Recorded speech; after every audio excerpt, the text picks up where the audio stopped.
Good afternoon and welcome back to Stories with Don. Still reading Robin Hood.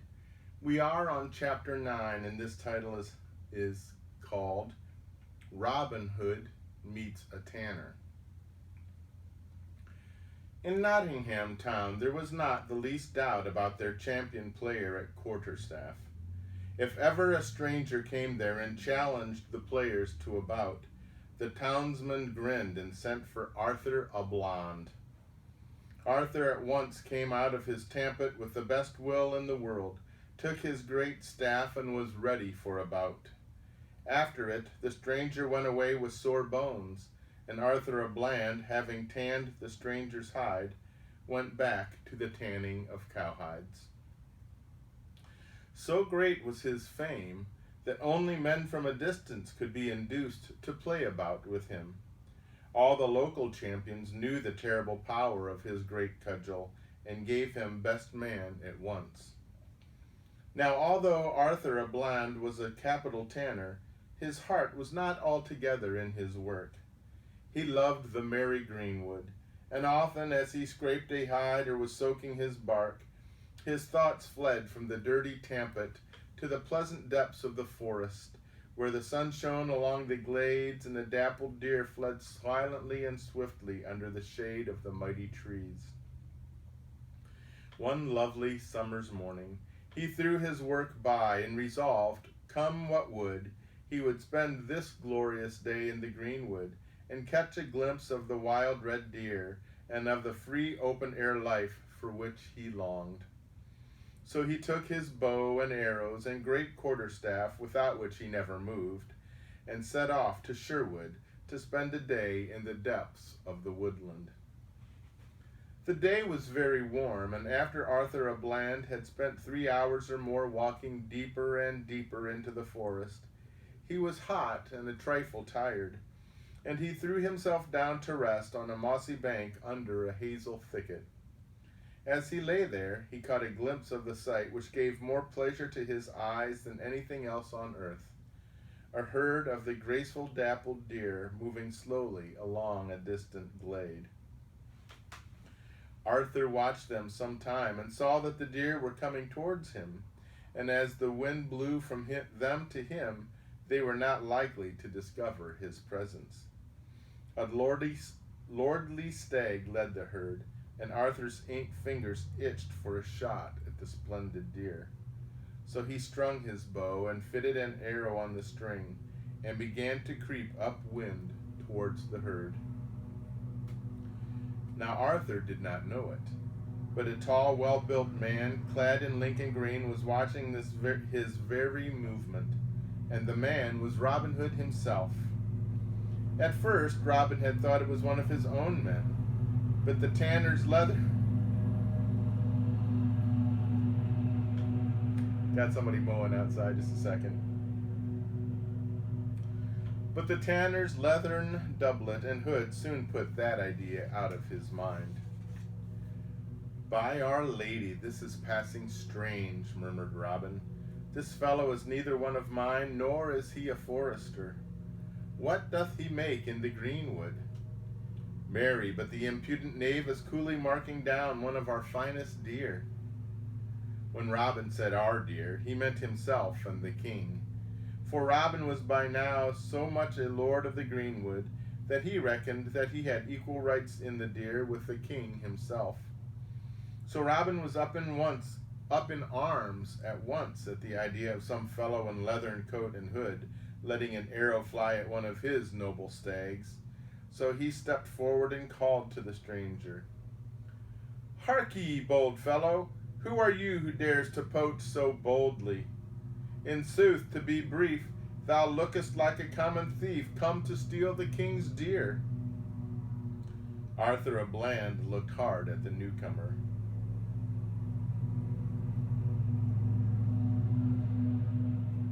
There goes the mower again.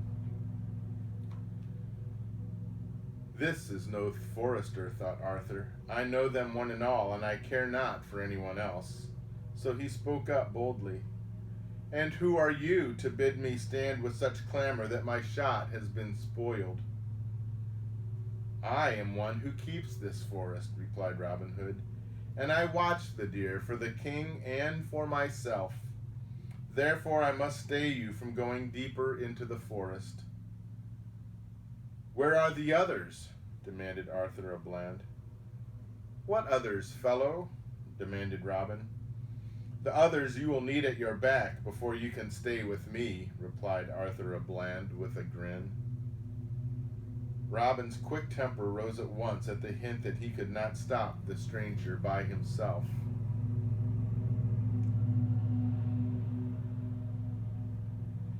Nay, said he, I have none at my back, nor do I need them. Tempt me not, fellow, to crack thy crown for thy insolence. But Arthur a Bland, instead of looking frightened, only grinned the more.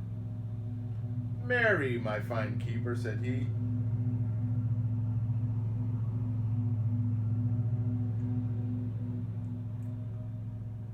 Marry, my fine keeper, said he.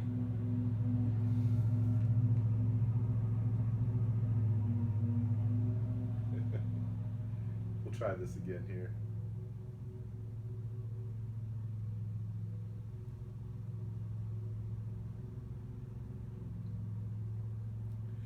Marry, my fine keeper, said he. You have a sword and a bow, but I care not for fighting with them. Did I not see you lay a quarterstaff on the grass yonder when you stepped forward to speak to me? That is the weapon with which I should wish to meet you. It will serve as well as another to teach you a lesson not to come meddling in the greenwood, said Robin, and went to fetch it. The outlaw unbuckled his belt and laid down his sword and his bow beside it, and then took his stout oaken quarterstaff in hand.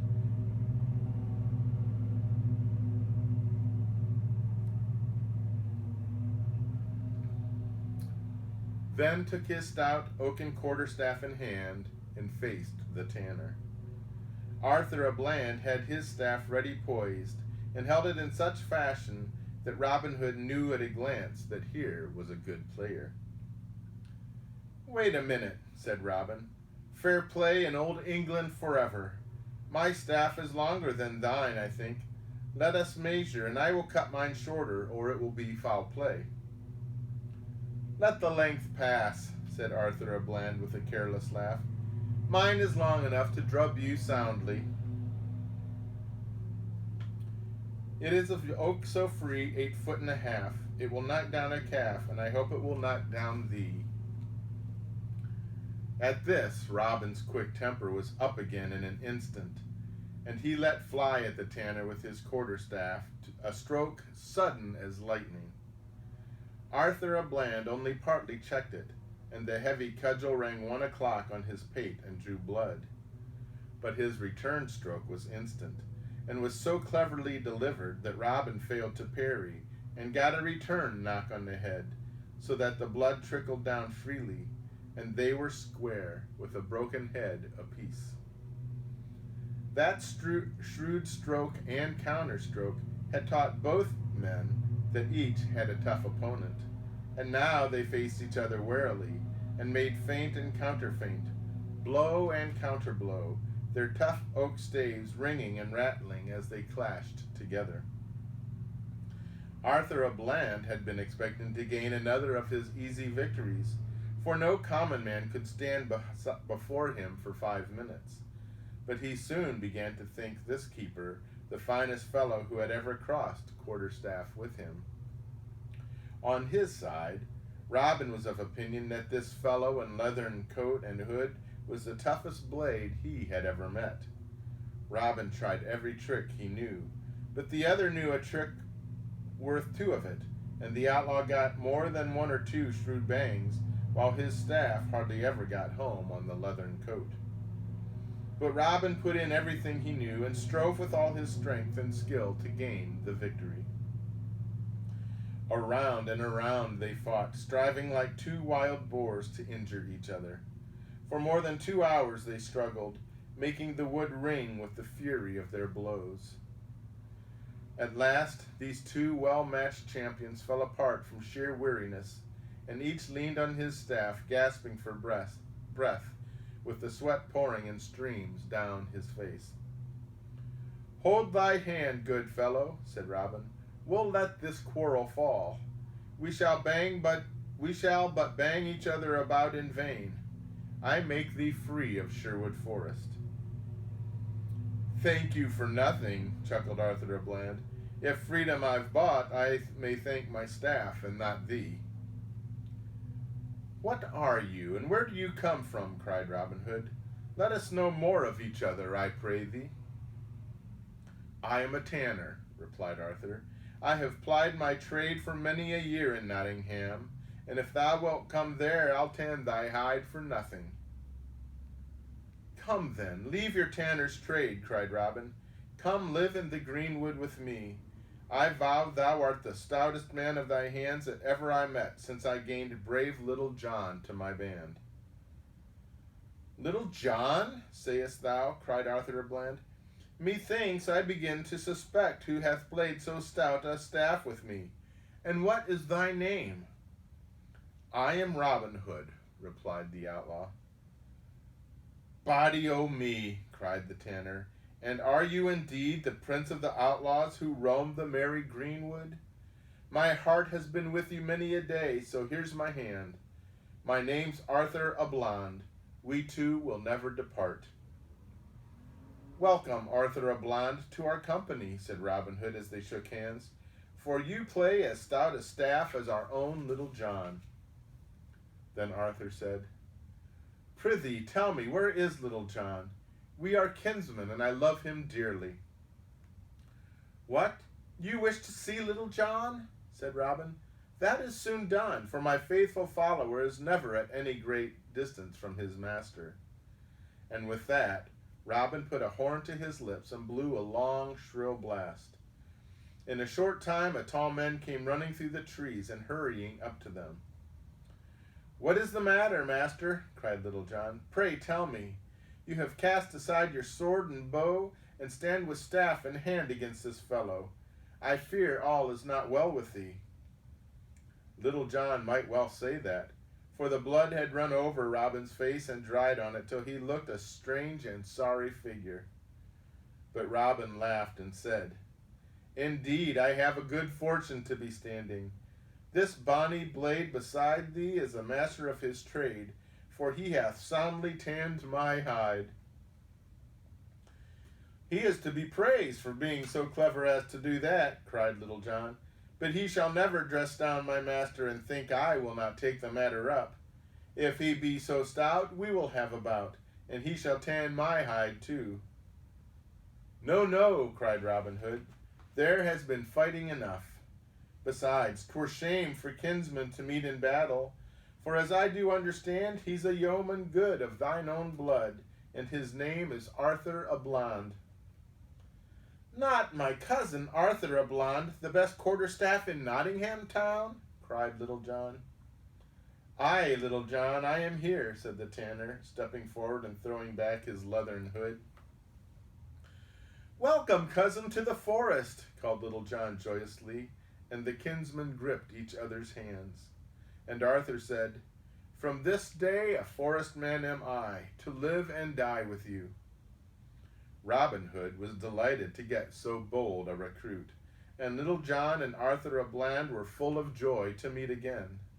And so happy were all three of them at this joyous ending of the matter, that Robin Hood took them both by the hands and danced about the oak tree. As they danced, Little John struck up a jolly catch, and they made the greenwood ring with their voices as they sang, "For 3 merry men and 3 merry men, and 3 merry men we be." That is the end of that chapter. Well, thank you for listening. I hope that you have a great rest of the day. It is beautiful out today. Temperature's not too hot, humidity is not too high, and it promises to be a good weekend also. So I hope that you can be outside some and enjoy this. I pray that you stay well, and may God bless you. Goodbye.